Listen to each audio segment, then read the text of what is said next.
বাংলার কৃষি ব্যবস্থাকে আরও আধুনিক ও লাভজনক করে তুলতে বিশ্ব বাংলায় আয়োজিত হলো একটি বিশেষ উচ্চ পর্যায়ের আলোচনা সভা। বুধবারের এই কর্মসূচিতে মূল আলোচ্য বিষয় ছিল আগামী দিনে কৃষিক্ষেত্রে কিভাবে অত্যাধুনিক প্রযুক্তির প্রয়োগ ঘটিয়ে উৎপাদনশীলতা ও আয় বাড়ানো সম্ভব। অনুষ্ঠানে রাজ্য ও কেন্দ্রের সমন্বিত প্রয়াসের কথা তুলে ধরে উপস্থিত ছিলেন পঞ্চায়েত ও গ্রাম উন্নয়ন মন্ত্রী দিলীপ ঘোষ। পাশাপাশি একাধিক খ্যাতনামা শিল্পপতি ও কৃষি উদ্যোগপতিও এই সম্মেলনে অংশ নেন। আলোচনা সভায় বক্তব্য রাখতে গিয়ে মন্ত্রী দিলীপ ঘোষ বলেন, বর্তমান সময়ে নানা আর্থিক প্রতিকূলতার কারণে কৃষিকাজ আর আগের মতো লাভজনক থাকছে না। ফলে অনেক কৃষকই ধীরে ধীরে চাষবাস থেকে মুখ ফিরিয়ে নিচ্ছেন। তাই কৃষকদের পুনরায় কৃষিমুখী করে তোলা এবং তাদের আর্থিকভাবে স্বাবলম্বী করা অত্যন্ত জরুরি। তিনি জানান, রাজ্য ও কেন্দ্রীয় সরকারের গৃহীত বিভিন্ন উন্নয়নমূলক প্রকল্প দ্রুত এবং সঠিকভাবে বাস্তবায়িত করার উপর জোর দেওয়া হচ্ছে।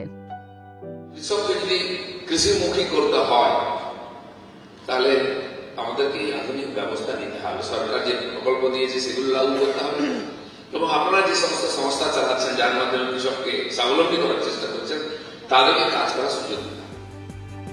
গ্রামীণ অর্থনীতিকে চাঙ্গা করতে খাদ্য প্রক্রিয়াকরণ শিল্পের গুরুত্বের কথা স্মরণ করিয়ে দেন মন্ত্রী। তিনি আহ্বান জানিয়ে বলেন, যারা নতুন ফুড প্রসেসিং ইউনিট গড়ে তুলতে আগ্রহী তারা যেন সরকারের সঙ্গে যোগাযোগ করেন। এই ধরনের শিল্প স্থাপনে কেন্দ্র ও রাজ্য সরকারের পক্ষ থেকে সব ধরনের প্রযুক্তিগত ও প্রশাসনিক সাহায্য নিশ্চিত করা হবে। যারা যারা ফুড প্রসেসিং ইউনিট করতে চান তারা যোগাযোগ করবেন।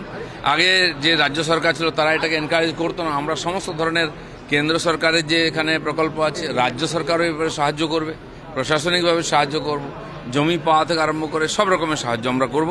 তারা আসুন, যোগাযোগ করুন। কিষাণ মন্ডি বা কৃষক বাজার ইত্যাদি বহুত পড়ে আছে, ভেঙে পড়ে যাচ্ছে, তার কোনো উপযোগ নেই। কোটি কোটি টাকা সরকার দিয়েছে, খরচা হয়েছে, ব্যবহার হয় না। সেগুলোকে আমরা রিপেয়ারিং করে এই ধরনের কৃষি কাজের জন্য বিভিন্ন কোম্পানিকে আমরা ভাড়া দেবো।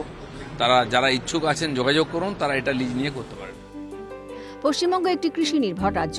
প্রতিনিয়ত প্রাকৃতিক দুর্যোগ বা আর্থিক ক্ষতির ঝুঁকি জেনেও যে কৃষকরা মাটিকে আঁকড়ে ধরে উৎপাদন চালিয়ে যান, তাদের এই ত্যাগকে কুর্নিশ জানানো হয় এই মঞ্চে। মন্ত্রী জানান, বাংলার প্রান্তিক কৃষকদের কাছে চাষবাস শুধু পেটের সংস্থান বা জীবিকা নয়, তা তাদের জীবনের এক অবিচ্ছেদ্য অঙ্গ। কৃষকদের এই আবেগ ও পরিশ্রমের উপযুক্ত সম্মান জানাতে এবং তাদের মুখে হাসি ফোটাতে আধুনিক প্রযুক্তির ছোঁয়া আনা আবশ্যক। তাহলে আমার মনে হয় সার্বিকভাবে খুব তাড়াতাড়ি পরিবর্তন হবে। এখানকার লোক পরিশ্রমী চাষিরা রিস্ক আছে জেনেও তারা চাষ করার করতে ক্ষতি হয় জেনেও চাষ করেন।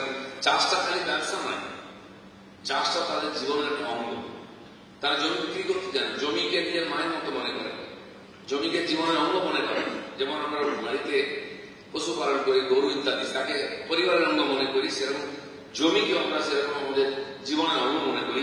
তারা চাষ করতে চান, কিন্তু আধুনিকভাবে চাষ না করলে লাভ হবে না। সেজন্য আধুনিক ব্যবস্থা শিখিয়ে তাদেরকে প্রশিক্ষণ দিয়ে কৃষকদের মাধ্যমে যে কাজটা আপনারা করছেন, জেলায় জেলায় গিয়ে তাদের প্রতিনিধি নিয়ে এসে তাদের প্রশিক্ষণ দিতে।